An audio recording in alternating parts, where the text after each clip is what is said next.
Hello everyone, welcome to the Spooky Noodles Podcast.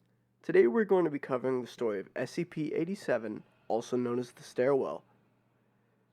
The story was written by user Zaeyde on the SCP Foundation's website. This story is one of the classics that I'm not as familiar with. I remember stumbling upon a Roblox game that was based upon this SCP when I was younger. I really like SCPs that are physical locations, so I was excited to stumble upon this one. Anyways, let's explore the depths of the Stairwell.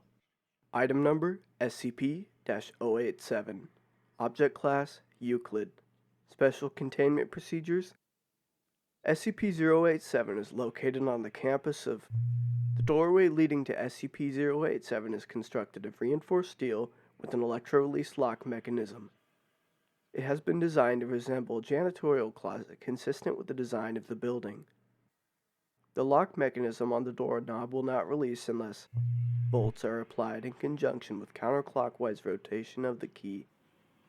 The inside of the door is lined with 6 centimeters of industrial foam padding. Due to the results of the final exploration, see document 087-4, no personnel are permitted access to SCP-087.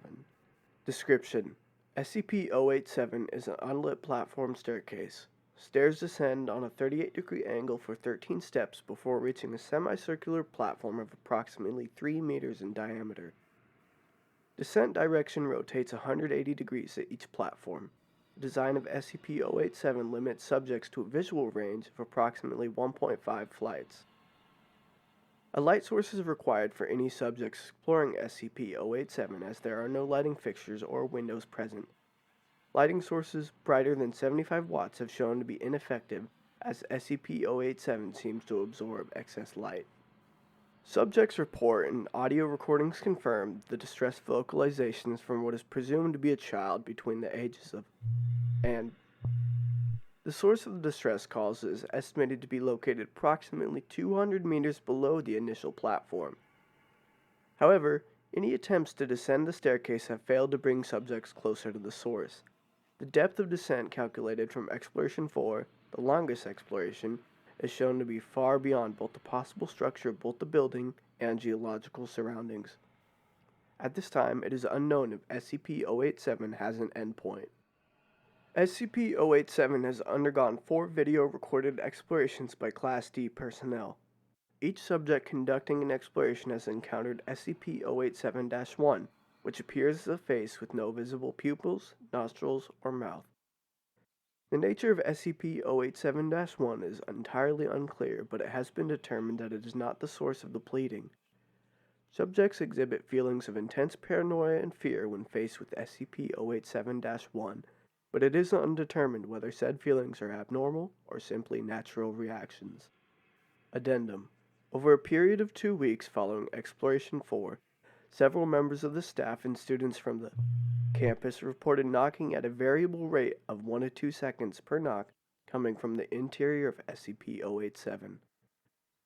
The door leading to SCP-087 has been fitted with 6 centimeter thick industrial padding. All reports of knocking have ceased.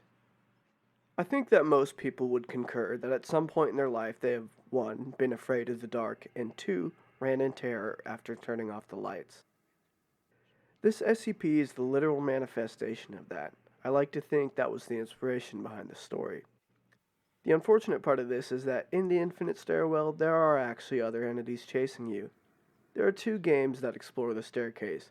The first was made in 2011 by developer Haversign. The second iteration of the game was created in 2012 by developer Regalis. Now, if this name sounds familiar, there is a good reason. Later that year, Regalis released the extremely iconic SCP game, SCP Containment Breach. This game really helped to launch the popularity of the SCP Foundation. If you enjoyed that story, please consider sticking around for more. Next Sunday, we will be visiting an urban legend that shares traits with both the Candyman and a famous cocktail. Our sources are linked in the show notes. If you've got any suggestions or tips for our future episodes, please contact us at our email spookynoodlespod@gmail.com or at our Twitter @spookynoodles. Your feedback is greatly appreciated. Make sure to keep your taste for horror alive by watching the next episode of Spooky Noodles on Apple, Spotify, Amazon, or YouTube. Thank you for listening.